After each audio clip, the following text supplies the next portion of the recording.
I just totally made the nurse who was doing my smear cry, really sob. I feel really guilty. Oh, she's obviously asking me questions, so to get me to relax. This is the normal technique, you know, we use it as therapists, you know, ask you a question, get you to chat away so that you relax and you calm down your nervous system, so we're allowed to do our work to, you know, get it done.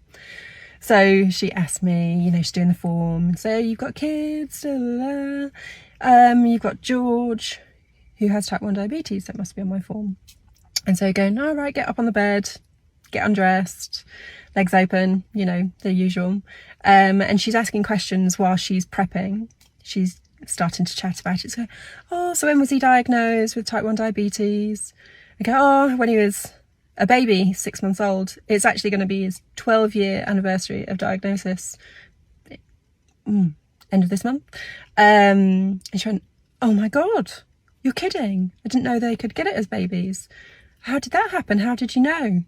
And me, being 12 years down the line, totally not thinking of the situation, not thinking about the person that's receiving this information, gave her quite a cold rundown of his symptoms, next steps, what happened, all the way through. So I'm going, well, he nearly died.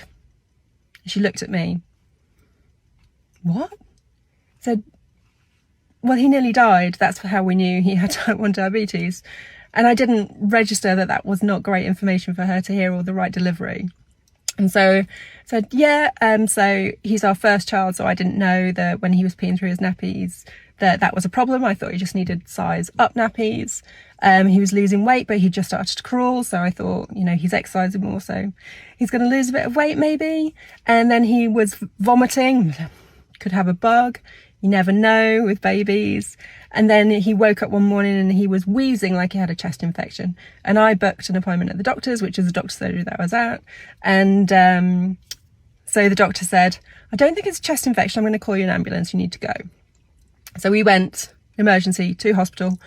And 4 hours later, after the hospital basically not being able to save his life, because all of his blood vessels had collapsed, they couldn't get a line in, they drilled through his shins, they hung him upside down like a chicken to put a needle into his jugular vein, his artery, to try and get fluid in. Then he was retrieved to a different hospital where they actually saved his life. But my husband was told that he was going to die. And then we were told that if he does survive, he's going to have brain damage. But then it's all okay. And I just stopped my tirade of information. This is information that, you know, isn't particularly emotionally charged after 12 years of telling this story to people that did want to hear, because obviously it's a lot. I didn't think it was a lot. And I looked at her and she was full on wet face, chest going. I'm going, oh my God, I'm so sorry. I didn't even look at you when I was telling you. I'm so sorry that I gave you that. I'm so sorry. And so I sat up and hugged her when she was doing my smear test. Oh my God. Oh, I don't know. Don't know what to do. I don't know what to say. It's all fine. She's fine. She's not crying anymore. I think she was just shocked by the story, because obviously when she's trying to chat to people to get them to relax, it's not the same level of trauma that people have been through. And obviously I've accepted lots of the things that have gone on, because you do when you've been through a traumatic experience or a series of them. It becomes part of you. It becomes part of your story. It becomes part of your nervous system reaction to stuff. And you do have to accept it. And I've told, I don't know, countless people this story in real life, face to face and online. And it is shocking because people don't hear these kind of stories. And when you look at, maybe you only see me and my story through the lens of Instagram, where I share, oh, I'm doing this class and I can help you with this and I can help you with this, a polished version. The underneath of it is, you know, my life is a bit different to other people's, but everyone's life are different. And you do need to look past the cover, past the front page. You know, there are stories, everyone has stories.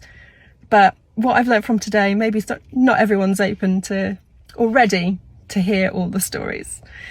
So I hope that she's okay. She's probably going to go home and tell her partner about this mad woman that was just spouting all this really traumatic stuff at her. Oops. Oh well,